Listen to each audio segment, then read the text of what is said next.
What if evil manifested without limits? What if an entire people fell under the darkness of unclean spirits? This is not fiction. It happened. In a forgotten region, beyond the Sea of Galilee, men and women lived in torment. They could not sleep. They could not live in peace. Some cried out among the tombs, others wounded themselves. It was a possessed land, a living hell on earth. The demons did not hide. They revealed themselves. Then he arrived. No swords, no army, only his word. His presence made hell tremble. And what happened next changed history forever. This is the story of the day Jesus faced an army of demons. And though the Gospels tell us only part of it, today you will discover how that encounter was far more powerful than we ever imagined. Who were those demons? Why were they so afraid? And what did Jesus see in that possessed man that others saw only as a savage beast? This is more than a story. It is a revelation. Before Jesus ever set foot in that region, hell had already taken root there. It wasn't just one possessed man. It was an entire community under the direct oppression of the kingdom of darkness. The valley of Gadara was dark, not because of the absence of sunlight, but because of the spiritual atmosphere that hung over it like a heavy cloud. Families lived in fear. Doors were locked early. No one went out after sunset. Dogs howled for no reason. Lights flickered. Children couldn't sleep. They dreamed of beings with empty eyes. The little ones spoke to imaginary friends who knew things they shouldn't know. Women said they heard voices while cooking, voices that whispered terrible things.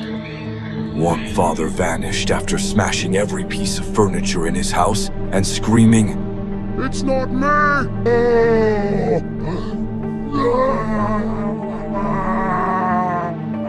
They found his body in the river, his face twisted in pure terror.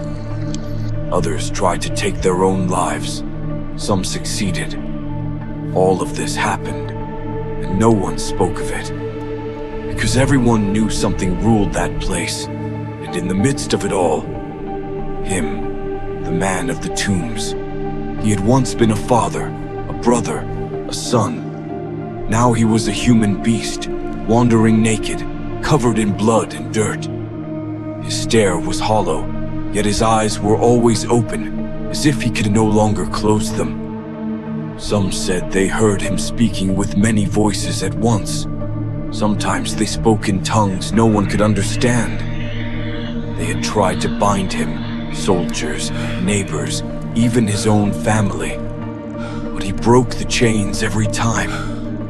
His body was covered in scars and fresh wounds. And when he screamed, it wasn't a single voice. It was as if many spoke at once. They screamed before anyone even came near, because they knew someone greater was coming. But while that was happening, the village suffered. The economy collapsed. Trade vanished. No one wanted to enter or leave Gadara. Diseases spread, fevers with no cause, miscarriages, sudden deaths. Family arguments turned into violent fights. Religion was abandoned.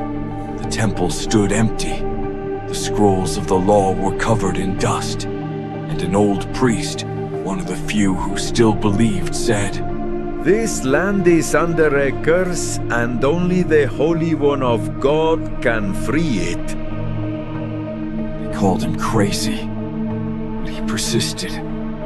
Cuando Él venga, las tinieblas no resistirán. People laughed, but deep down, they wished it were true, because everyone knew what they were living wasn't normal.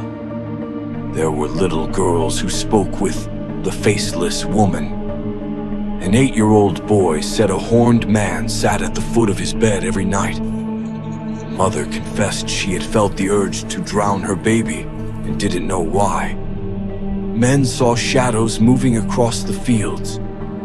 Cows were found dead, eyes wide open, mouths twisted. And deep in the hills, the laughter of the possessed echoed, a mocking, demonic sound. Animals fled, birds stopped singing, men's dreams turned into nightmares. Houses felt cold even at midday. Everything was part of the dominion, a silent but brutal rule. A reign of darkness that needed no throne, no visible army. Because it already controlled minds, it already influenced emotions, it already manipulated decisions. The most terrifying part was that no one resisted. Everyone accepted it as part of life. But in the heavens, something was being prepared. The battle had already been written. And though that place seemed forgotten, Jesus had not forgotten them. He crossed the sea in the midst of a storm stirred by the enemy to keep him away. The storm was violent. The waves struck with fury. The wind howled like a wounded beast. The disciples thought they would die. But Jesus slept. Amid the chaos, the Prince of Peace rested. For neither the sea, nor the wind, nor the demons hold power over him. When he awoke, he did not shout. He did not panic. He simply spoke. Shut up. Be silent. Don't say a word. And the sea obeyed. It was no coincidence. That storm was not natural. It was the enemy's final attempt to stop the inevitable. But nothing can stand against Jesus. When he reached the shore, everything stopped.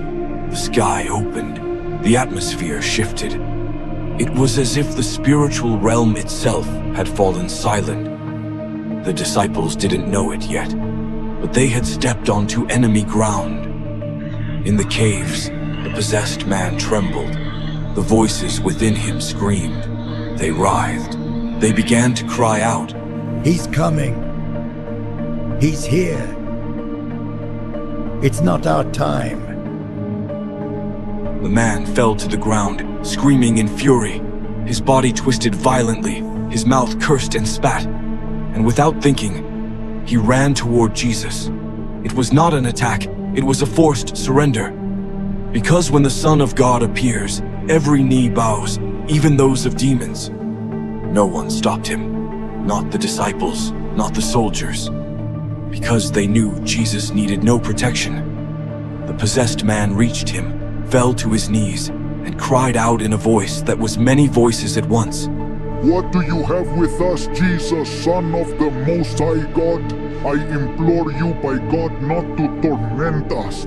Jesus looked at him, not with fear, not with disgust, but with compassion. Because where everyone else saw a monster, he saw a captive soul. Tell me, what's your name? Relax. Ask Jesus.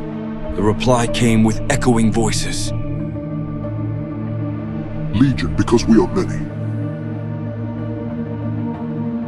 It was true. A Roman legion could have between 4,000 and 6,000 soldiers. That's how many filled that man. That's how deep his torment ran. And even so, Jesus did not step back.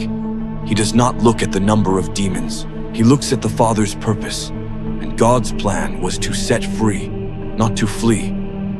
The man, controlled by the demons, writhed in agony. The disciples were in shock. No one had ever witnessed anything like it. But Jesus remained calm, because the power within him was greater than the power within that man, and the demons knew it. We beg you, do not send us out of the country. Let us enter the pigs. Why did they beg for that? Because they knew Jesus had the power to send them into the abyss, into eternal torment. Even in rebellion, they still recognized his authority. And there stood Jesus, on cursed ground, facing an invisible army, alone yet unstoppable. The Son of Man had arrived, and not even a legion of demons was enough to stop him. In just a few seconds, Jesus would do something that would show everyone that not even thousands of demons can resist his will. The people drew closer. No one spoke. No one understood. But everyone knew they were witnessing something sacred. Jesus, the teacher of Galilee, stood there not as a teacher, but as a king, as a deliverer, as the fulfillment of Isaiah 61, which says, "The Spirit of the Lord is upon me, because he has anointed me to proclaim freedom to the captives." And that day, in that cursed land, that prophecy was fulfilled. No one could see it, but in the unseen realm, the chains began to fall. The possessed man convulsed violently. The voices within him cried out all at once. Some wept, some cursed, some begged. The crowd, frozen in place, couldn't look away. Jesus did not raise his voice. He simply said, "Come out of this man, unclean spirit." And it was like an explosion. The man's body collapsed to the ground. The stones around him shook. The legion screamed, voices crying out from the depths of the human soul they had corrupted. Do not cast us out. Let us enter the pigs. Jesus remained silent for a few seconds, not because he doubted, but because his authority never needed haste. And in that moment, the man arched backward, as if something were being violently expelled from within him. More than 2,000 demons left his body and entered a nearby herd of pigs. The animals went mad.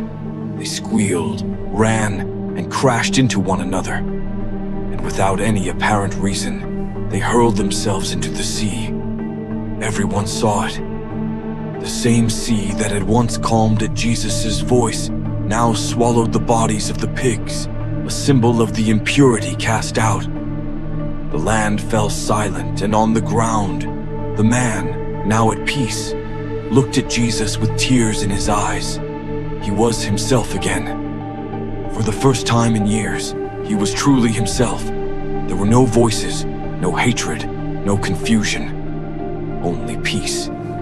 The disciples didn't know what to say.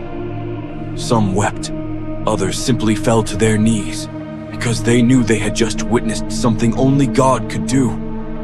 The man rose slowly, his body weak, but his soul free. Jesus embraced him, not as a stranger, but as a son who had returned home. But the confrontation wasn't over. In the spiritual realm, the expelled demons screamed as they sank with the pigs. They cursed and blasphemed, but heaven did not answer with wrath. It answered with justice, because judgment had already begun. The village priest fell to his knees when he saw the man delivered. This is the one who was possessed, but now is free. Some fled, others bowed down. Many cried without understanding why. The man began to speak clearly. I remember when I started hearing voices, when I started hating without reason, when I stopped praying. I remember my parents taught me the word. But I walked away. I went to places I shouldn't have. I opened doors I didn't understand. But today I am free at last. And so it was. The story of the demon-possessed man of Gadara transformed cities. Because where there was death, now there is testimony. Where there were screams, now there is praise. Where a legion once dwelled, now the Holy Spirit abides. And all of that because Jesus confronted hell and triumphed without lifting a finger. The real war was internal, but the victory was eternal. The next day was different. The sun shone brighter. The air was clean. The trees seemed to come alive again. The man, the one who had lived among the dead, now walked through the village clothed and in his right mind. Some looked at him with fear, others with wonder. But he only smiled. He didn't speak much. He just repeated one phrase again and again. Jesus freed me from this darkness. The mothers watched him in silence. The children, once afraid, now approached him with curiosity. The priest wept as he saw him pass by. Because they all knew they were witnessing a living miracle, the village came back to life. People returned to the streets. The markets reopened. Laughter returned. Evil was gone. And though not everyone understood what had happened, everyone felt that something eternal had touched their land. That region was never the same again. And the man, he was not only free, he became a messenger, a witness, a voice that said, "If he freed me, he can also free you." When he taught, hearts ignited. The elders fell silent. The children grew still. His teaching did not just inform, it transformed. But among the crowd, something hidden began to stir. A man, no one knew his name. He looked ordinary. He sat, he listened, he responded like everyone else. But inside him lived an enemy, an unclean spirit. And when the true word entered that place, the demon could hide no longer. Suddenly, in the silence of the teaching, a scream tore through the air. What do you have to do with us, Jesus of Nazareth? Have you come to destroy us? I know who you are, the Holy One of God. Everyone froze. Who could scream like that? And how could he know who Jesus was? But it wasn't the man speaking. It was the spirit within him. The kingdom of darkness trembled, because the light had entered. Jesus did not step back. He did not shout over it. He simply looked at him, and with a firm voice said, "Shut up and get out of it." It wasn't a debate. It was a divine command. Just like in Genesis, when God said, "Let there be light." Now the very same eternal word was speaking. And the unclean spirit had no choice. The man fell to the ground, writhing. He screamed, shaken by invisible forces. But then, he was silent, and he opened his eyes. And he breathed as if for the first time in years. The people stared, speechless. Jesus had just shown something no one expected, authority over demons, even inside the temple. That shattered every belief. Until that moment, many thought spiritual warfare was only something external, for the possessed outside the village. Mark says everyone was amazed and asked among themselves, "What is this? What new teaching is this? That with authority commands the unclean spirits and they obey him." It wasn't just a miracle. It was a revelation. Jesus didn't come only to heal bodies. He came to set souls free. The fame of this act spread throughout all Galilee. But more than fame, what spread was holy fear. Because now they knew that someone greater than Moses, greater than Elijah, greater than every human system had arrived. Jesus was coming down from the mountain, where he had been transfigured before Peter, James, and John. He was coming from glory, back into chaos. At the foot of the mountain, the scene was a disaster. A group of disciples surrounded, Pharisees arguing, onlookers shouting. And in the center, a father, eyes filled with tears. Beside him, a boy twisting on the ground, convulsions, foam at the mouth, his body striking the earth. Maestro. Help me! I beg you! I brought my son. He has a spirit that doesn't let him speak. It shakes him, throws him into the fire and water. I wanted your disciples to free him, but they couldn't. Jesus stopped. He looked at his disciples, then at the crowd, then at the sky. O faithless generation, how long shall I be with you? How long shall I bear with you? He approached the boy. The spirit recognized him instantly. The young man's body shook violently. He fell to the ground, rolling and foaming at the mouth.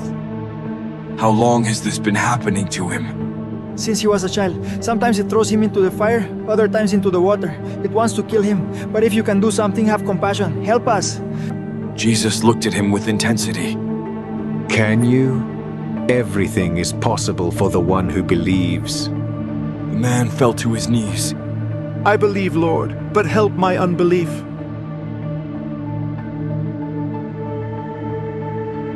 His cry was honest, not perfect.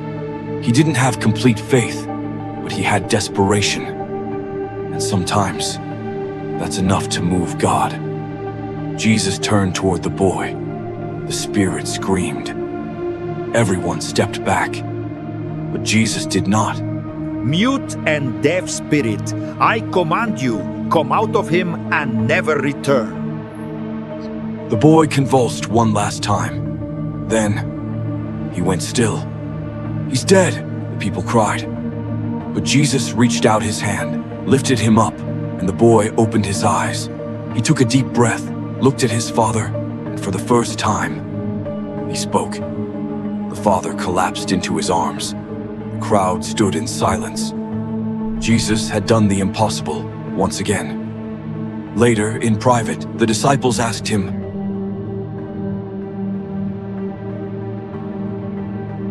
"Why couldn't we?" Jesus responded with a phrase that still challenges every believer today. This kind does not come out except by prayer and fasting. It wasn't a lack of formula. It was a lack of depth. Some demons don't respond to shouting or to learned authority. They only flee before a life hidden in God. Prayer to connect with heaven. Fasting to weaken the flesh. Faith to speak with conviction. Because there are battles that aren't won by strength, but by total surrender to the Father. And that day, a desperate father, a tormented child, and confused disciples all learned that when human resources fail, the power of God remains. Days passed. The landscapes changed. This time it wasn't a possessed man in a tomb or a convulsing child. It was a desperate mother. Jesus left Galilee and went to the region of Tyre and Sidon, Gentile lands. He wanted silence, to go unnoticed, but light cannot be hidden under a basket. A Syrophoenician woman, Canaanite, foreign pagan in the eyes of the Jews, heard that Jesus was near. She had heard rumors of miracles. She had heard that demons fled at a single word. And though her culture didn't understand the God of Israel, her heart understood the pain of a daughter. So she ran. She fell at Jesus' feet. She wept. She pleaded. She cried out, "Sir, my daughter is severely tormented by a demon." Jesus did not answer. The disciples looked at one another uneasily. Some frowned. But she didn't leave. She didn't have the right religion. She had no titles. She wasn't from the people of Israel. But she had something that moves the heart of God. Persistent faith. Then Jesus spoke. Not with contempt, but with a test. It is not right to take the children's bread and throw it to the little dogs. It was a harsh phrase, a metaphor that tested her faith. Anyone else would have left, offended, defeated, but not her. With humility, without pride, without complaint, she replied, "Yes, sir, but even the little dogs eat the crumbs that fall from their master's table." In those words, there was more faith than in many sermons. And there Jesus smiled. Great is your faith. Because of this word, the demon has left your daughter. She stood up. She didn't see Jesus touch the girl. She didn't hear screams. There was no spectacle. She simply believed. She went back home, and there was her daughter, calm, seated, at peace, free, without Jesus setting foot in that house. Because a mother's faith crossed distance, culture, and religion and moved heaven. This was a confrontation without shouting, a war won with a single phrase, a victory without spectacle but with eternal power. And also a lesson for everyone. The power of Jesus knows no borders. It doesn't matter the country, the language, the past, or the religion. Where there is faith, there is freedom.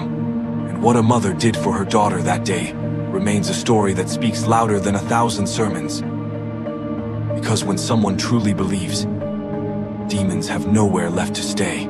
Mark 1:32-34 tells that at sunset, they brought to him all who were sick and possessed, and the whole city gathered at the door. Jesus did not reject them. He did not ignore them. One by one, he set them free. With a single word, the spirits left. Sometimes they screamed, other times they shook the person, but none could resist. Matthew 8:16 makes it clear. And with a word, he cast out the demons. Luke 4:40-41 declares, Luke 4:40-41 states, demons also came out of many, shouting and saying, "You are the Son of God." Even without Jesus speaking, the demons recognized him. They screamed, they submitted, they knew who he was. Jesus silenced them and cast them out without rituals or formulas. Mark 3:11 says, and whenever the unclean spirits saw him, they fell down before him and cried out, saying, "You are the Son of God." Nowhere is it written that a single demon ever resisted his authority, and though the Gospels highlight only a few cases by name, Scripture repeats it constantly. Many were set free. It was part of Jesus' daily ministry. Mark 6:13 affirms that even the disciples, sent out by him, cast out many demons in his name. This was not an occasional phenomenon, it was a continuous confrontation between the kingdom of God and the forces of darkness. Jesus did not fear demons. He never asked for permission. He never failed. He cast them out with a word. He healed with a touch. He restored with his presence.